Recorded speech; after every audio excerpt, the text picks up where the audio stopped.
Hello friends, आज की इस वीडियो में हम बाइनरी फाइल्स को समझेंगे। और इससे प्रीवियस वीडियो में मैंने आपको एरर्स और एक्सेप्शंस को हैंडल करना सिखाया था।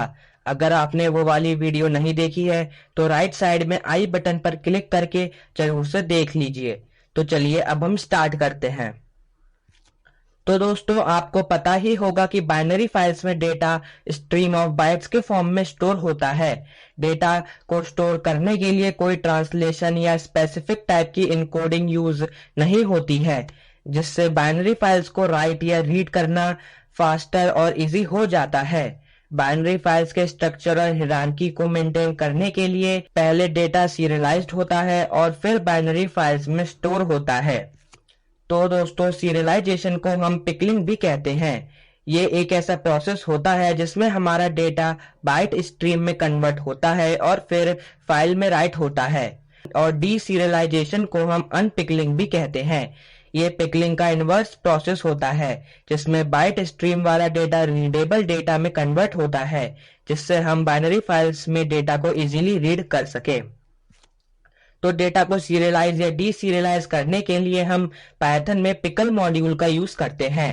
तो दोस्तों, पहले हम बाइनरी फाइल्स में डेटा को राइट करना सीखेंगे और फिर रीड करना। और अपनी नेक्स्ट वीडियो में हम डेटा को अपडेट और सर्च करना भी सीखेंगे। तो बाइनरी फाइल्स में डेटा को राइट करने के लिए हमें पहले पिकल मॉड्यूल को इंपोर्ट करना होगा। तो मैंने लिखा इंपोर्ट पिकल, फिर एक वेरिएबल लिया file is equals to open round brackets में डबल इन्वर्टेड कॉमास में लिखा data dot dat. Binary files की बहुत सी एक्सटेंशंस होती हैं, जैसे डेट, बेड एटसेट्रा। फिर कॉमा डबल इन्वर्टेड कॉमास में WB। अगर हमें बाइनरी फाइल में डेटा को राइट करना हो तो हम WB मोड का यूज करते हैं। तो डेटा को राइट करने के लिए पिकल मॉड्यूल में एक फंक्शन होता है डंप। तो मैंने लिखा pickle dot dump round brackets में हमें दो पैरामीटर्स पास करने होते हैं, एक हमारा डेटा और दूसरा फाइल हैंडल।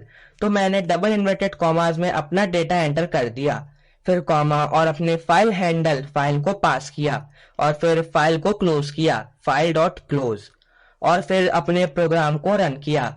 तो देखिए हमारी data dot dat file create हो गई है और आप देख सकते हैं कि हमारा डेटा कुछ जंक वैल्यूज के साथ आ रहा है और हम अपने इस डेटा को इजीली रीड भी नहीं कर सकते हैं।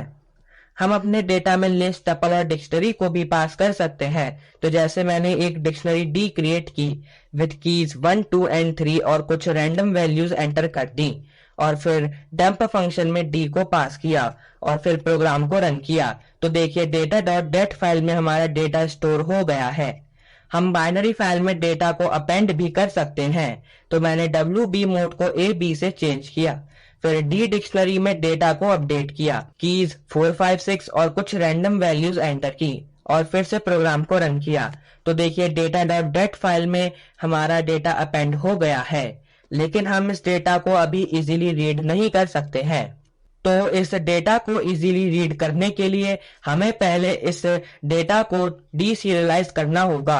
तो इसके लिए हम पिकल का लोड फंक्शन यूज करेंगे और हमें ट्राई एक्सेप्ट का भी यूज करना होगा।